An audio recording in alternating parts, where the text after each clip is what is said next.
Não, eu acho que aí, juntando todos os elementos, a enquete ficaria com muita desculpa, pouca bola, né? E muita desculpa de todos os envolvidos, né? Comissão técnica, enfim, jogadores, CBF, até o Casares reclamou da arbitragem. Ele não costuma reclamar quando é presidente do São Paulo, mas como chefe da delegação, ele reclamou pra caramba da arbitragem, né? Que, aliás, reconheceu hoje, né, a Conmebol, que foi pênalti no Vinícius, né? Mas, ó, vou contar a arbitragem à parte. Eu tô com o Bodão. Poucas vezes eu vi o Brasil ser tão dominado por uma seleção sul-americana. Nem nos confrontos com a Argentina em outras situações. E foi pela segunda vez em pouco tempo, né? A Colômbia já tinha esmigalhado o Brasil nas eliminatórias em Bogotá, ainda na época do Diniz, com o Rames Rodrigues também ditando o ritmo. Eu acho que a única diferença, Baldão, na minha visão do Diniz para o Dorival até agora, é que existe na cabeça do Dorival, pelo estilo do Dorival, um mínimo pragmatismo. Então o Brasil, em vez de perder, ele empata. Se é que você entende a minha. O Brasil, que não jogava pelo empate, quem jogava era a Colômbia, passou o segundo tempo todo se defendendo e só arriscou no finalzinho, como disse o Éder aí, quando o Rafinha foi para a ala esquerda, entrou o Hendrick e tentou um abafa final. A alteração do intervalo, a entrada do Andreas no lugar do Paquetá, foi muito para tentar tomar conta do setor que o Rames reinava. Foi uma substituição defensiva. E o resultado não Quem interessava ao reinava? Brasil. Quem reinava? Quem reinava mesmo, Arnaldo? Quem reinava? Rames Rodrigues, é ele mesmo. Eu chego lá. Pera. Rapaz. Eu tenho um presente para o Arnaldo. Não merece, não é mais meu amigo, mas eu peguei uma foto daquelas, sabe, de revista de 18 mais, só para maiores de idade. Põe para mim aí, Marinho, a foto quase pornográfica que eu pedi para separar para o Arnaldo. Põe aí. Não, põe Vamos aí. ver o presente. Olha o mapa de calor, ó. Mapa de calor de Rames Rodrigues. O homem só foi pro gol ontem, ele só não esteve na lateral direita do campo. O resto ele jogou no campo inteiro. Ele jogou mesmo. Deu carrinho, desarmou, ditou o ritmo, botou dedo na cara, deu sem pulo, falta na trave, inversão. Acabou com o jogo. Assim, é uma distinção, porque se tratava aí, acho que é o mais curioso, de um meio de campo do futebol brasileiro, né? Richard Rios, Arias, Rames, contra o meio de campo Premier League, né? João Gomes, Bruno, Paquetá, tal. E o meio de campo futebol brasileiro, Campeonato Brasileiro, engoliu o meio de campo da seleção brasileira com requintes. Eu entendo quando falo, o conjunto da Colômbia é melhor, mais de 25 partidas invictas, o mesmo técnico, o mesmo sistema há algum tempo. É verdade, mas não é só isso, né? Acho que tem mais coisa. Inclusive, concordo com vocês, atuações individuais. Eu não pego no pé do Vinícius, não. Eu adoro o Vinícius, mas eu gosto do Vinícius do Real Madrid. O Vinícius à la Neymar da seleção brasileira, para mim, não serve. O Vinícius provocou o cartão dele com aquele chilique no jogo com o Paraguai. Olha ele aí me esfregando na cara, o Rames. Então, segunda vez que ele ganha esse troféuzinho. Segunda vez. Isso aí. É o único jogador da primeira fase que foi eleito 2 vezes o melhor jogador do seu time. Aliás, da partida. Pois é, o melhor jogador da Copa América hoje é o Rames, não é nem o Vinícius, nem o Messi. Né? O Vinícius candidato a melhor do mundo. O Vinícius, contra o Paraguai, entra numa confusão. O jogo que ele estava jogando bem, entra numa confusão desnecessária, toma um cartão, dá chilique. E ontem ele não aceitou tomar um chapéu do Rames. Logo ele, que dá carretilha para cá, dribla para cá, dá canetinha para lá. Isso no Real Madrid ele não faz, estou falando na seleção. O Rames dá um chapéu não de humilhação, mas de limpar o espaço, e ele mete o cotovelo na cara do Rames.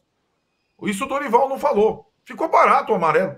Então o Vinícius está fora, não por complô da Conmebol, por irresponsabilidade dele.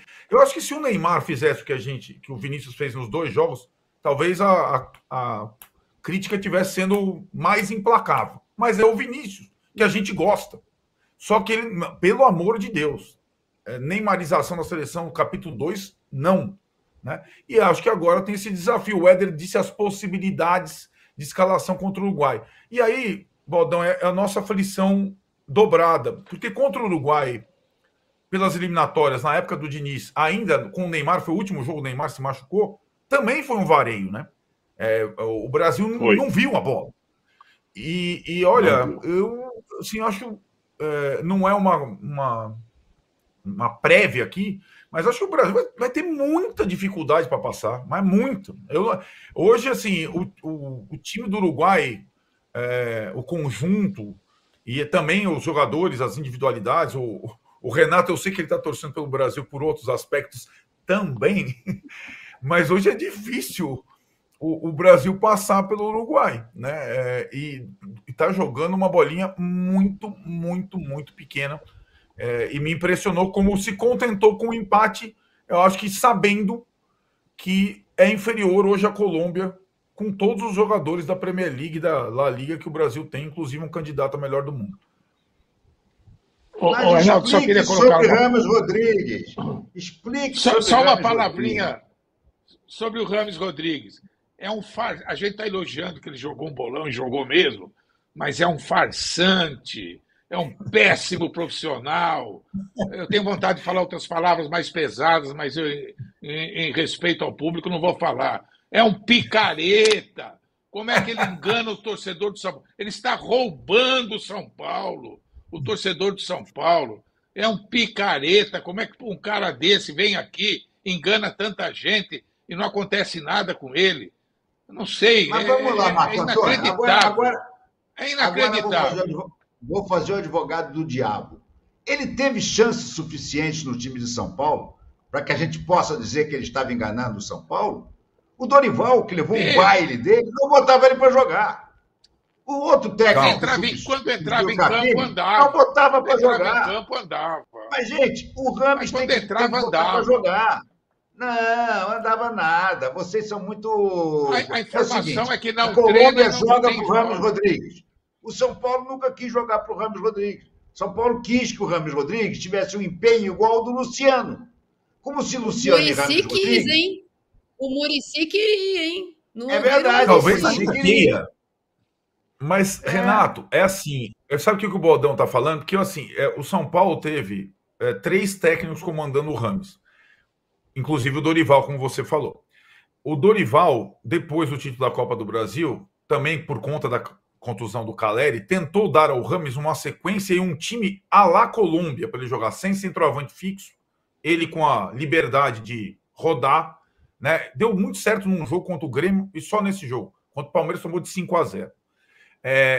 E acho que o que aconteceu com um pouco com o Dorival, depois com o Carpini e por fim com o Zubeldia, foi de fato contrastando com todas as boas exibições. Não foi só contra o Brasil, ele tem jogado bem pela Colômbia desde a volta dele na primeira partida das eliminatórias. Todos os jogos bem, os amistosos que a gente viu quando o Brasil jogava enquanto o Brasil jogava contra a Inglaterra e a Espanha, contra a Espanha, ele vem jogando muito bem, e aí é um envolvimento dele muito maior. Sabe quando fica evidente, Renato? Nas atitudes, e não só na técnica maravilhosa que ele tem.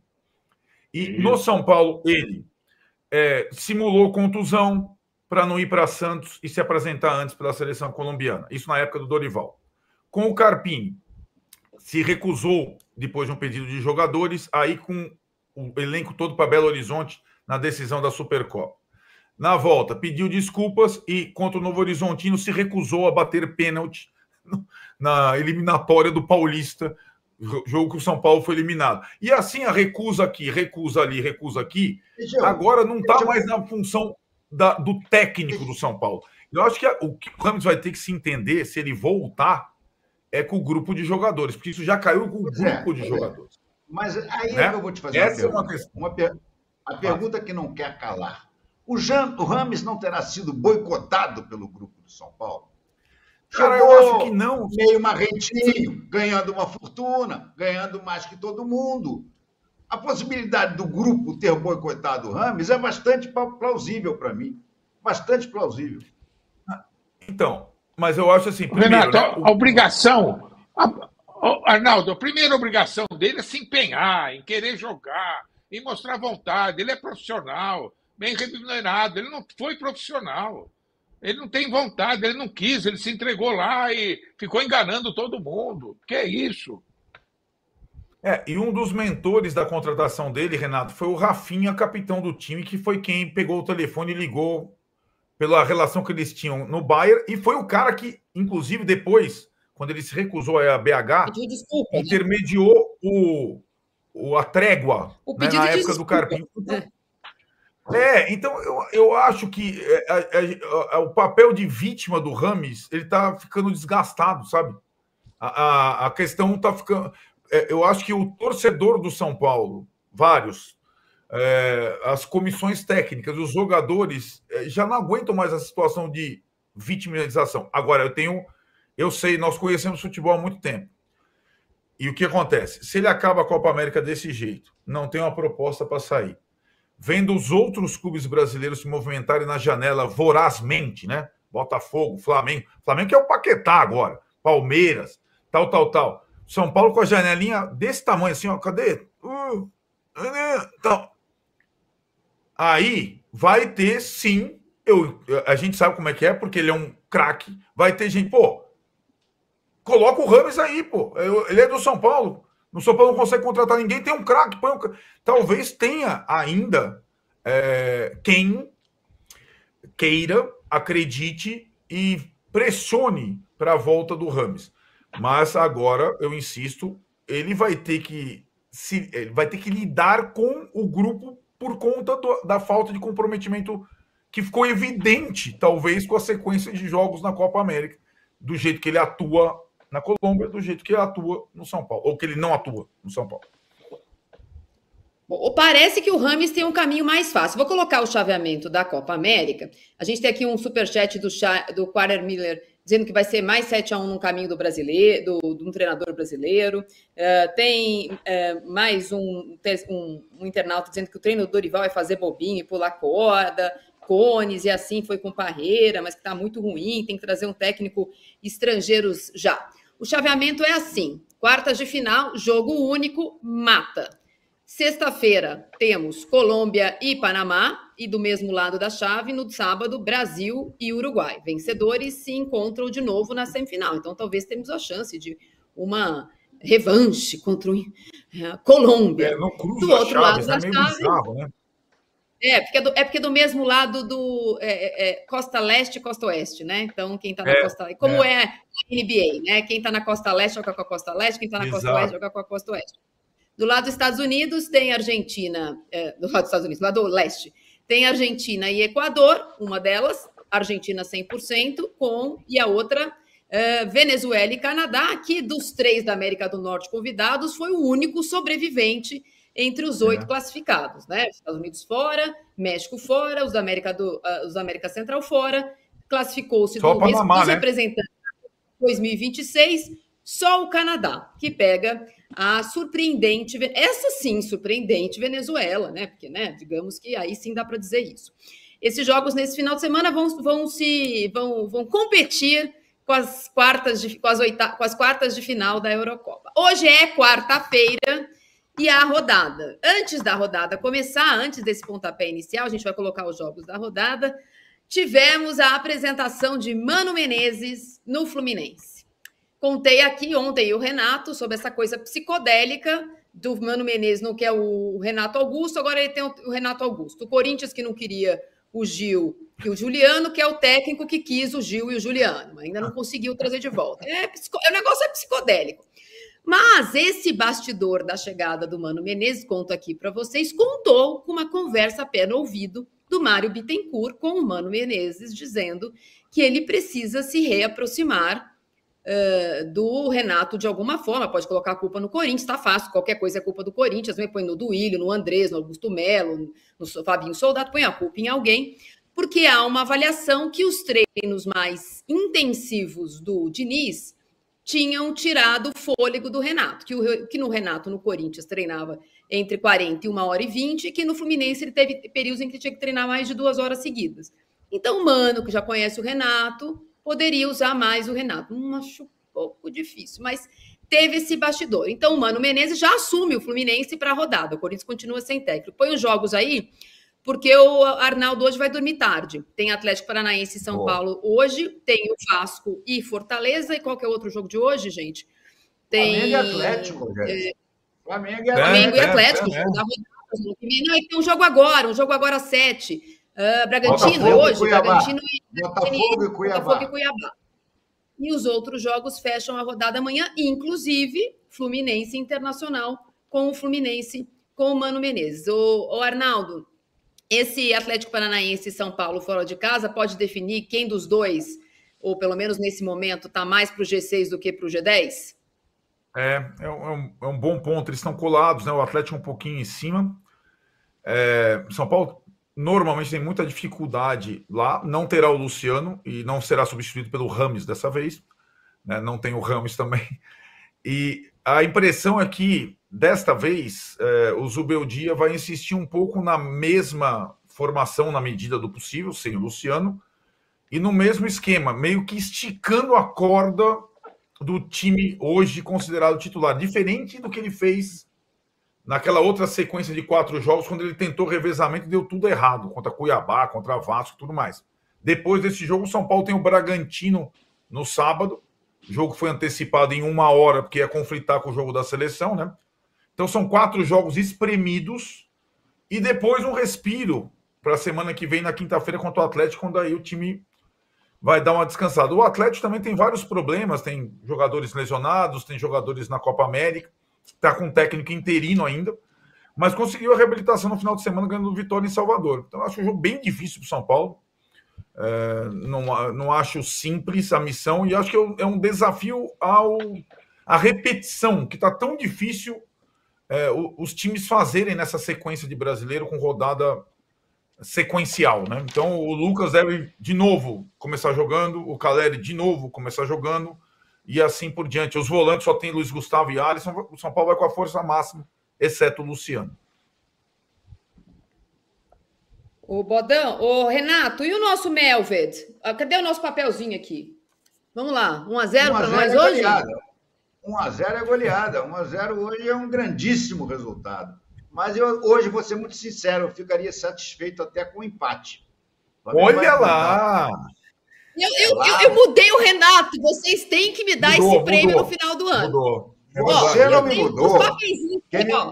Renato, começamos com o Tite acertou no dia 12 de junho e faz um mês que agora ele aceita até empate. Eu não sei o que eu fiz nesse programa. Eu fui modificado pela travessia do deserto. Na hora que você se vê diante de um deserto que você precisa atravessar, você considera que um copinho d'água é uma maravilha, é um oásis, entendeu? É isso que eu estou fazendo. Na travessia do deserto, esse empatezinho hoje será bem recebido. E o Flamengo está com um problema, porque os 2 principais jogadores do Flamengo, do momento, que são o Gerson e o Pedro, estão, segundo a comissão técnica do professor Adenor, exaustos, exauridos. Então, ele chegou até a pensar na possibilidade de poupá-los. Mas como poupá-los no jogo mais difícil da travessia é uma loucura, ele vai com os 2, mas certamente o Flamengo hoje acho que vai ser um time mais reativo, vai ser um time mais cauteloso. Volta o Pulgar, o primeiro devolvido lá da Copa América, né? E me obrigam no próximo sábado, depois de Flamengo e Cuiabá, torcer ardentemente, como não faço desde 82, pela camisa da seleção brasileira. Serei obrigado a virar Pacheco. Desde o Mundialito, antes, o Brasil-Uruguai. O nosso hino diz, uma vez malvado, sempre malvado. A gente tem que torcer para o meio malvado. Não. O malvado quer de volta os seus malvadinhos uruguaios, entendeu? Esse é que é o problema. Então, de fato, torcerei pelo improvável, né? Porque o Brasil não é o favorito para esse jogo. Mas, sei lá, de repente o Dorival bota o Endrick e o Endrick faz o gol da vitória. 1-0, como nós combinamos, é goleada e o Uruguai devolve os 4 jogadores da Celeste. Eu já vou voltar para esse finalzinho de Flamengo, para a história do Gabigol, mas, Bodão, você deu muita sorte aqui. Porque todo mundo deu palpite no meu bolão durante a primeira fase. Aí tem um festival de Pacheco aqui, dizendo que o Brasil ia ser campeão da Copa América. Mas eu não tenho o seu voto. E o bolão da Marília é bem legal. Todo mundo que perder me paga um café. Se eu ganhar, eu não pago, se eu perder, eu não pago para ninguém. Então, quem que é o seu campeão e quem é o seu vice da Copa América? Argentina campeã e Uruguai vice. Argentina. Olha, ainda bem que eu esperei para. Esperou a primeira fase, né? Ainda bem que. Porque eu ia dizer Brasil antes. Não, o Arnaldo, ele puxa o trem do trem da alegria dos Pachecos. Brasil, Brasil. Hoje eu ia até colocar a música da Shakira para ele dançar, né? Louca, louca, louca, mas não pode porque cai a live. Ô, Renato, dá uma palhinha aí do Gabigol. Fica, não fica? Fica mais uns dias? Olha, o Flamengo vai deixar ele negociar com o Palmeiras? Eu acho que ele não vai deixar, o Flamengo não vai deixar ele para o Palmeiras. A menos que o Palmeiras venha com uma proposta financeira interessante, a decisão tomada no Conselho, com uma função de benemérito, foi o seguinte: reforçar o Palmeiras este ano, não. Então, a ideia é o seguinte: se o Palmeiras não pagar uma grana razoável, Gabigol fica até o final do ano e sai de graça até para o Palmeiras, se ele quiser. Mas reforçar o Palmeiras neste momento, a diretoria do Flamengo não quer. Muito bem, senhores, rodada começando, e neste programa de hoje você ficou sabendo, além do pachequismo de sempre do Arnaldo, agora ele comprou a bandeirinha da Colômbia também, e dessa última informação do Gabigol e da necessidade, do pedido aí dos beneméritos para que o Gabigol não reforce o Palmeiras na temporada, que a polícia vai prorrogar o inquérito policial que investiga lavagem de dinheiro no contrato Corinthians vai de bet. Hoje ouviu uma testemunha, amanhã ouve o vice-presidente do Corinthians, Armando Mendonça, e agora assumiu ter sido ele que contratou uma empresa de investigação particular sobre o caso, e o delegado Tiago Correia pede a prorrogação, inclusive para poder ouvir na sequência agora, entre os ouvidos, né, intimados, o presidente do Corinthians, Augusto Melo, e o ex-diretor de marketing, Sérgio Moura. Soube também de outras confusões, Carlos Miguel, Pedro Henrique, na madrugada de ontem para hoje. Na nossa página do UOL, fiquei sabendo aqui durante o programa, essas informações estão lá condensadas e divididas para você. Boa rodada para todo mundo, nosso Melved 1-0. A gente se vê amanhã, eu e o Renato, às 18 horas, aqui no UOL. Obrigada.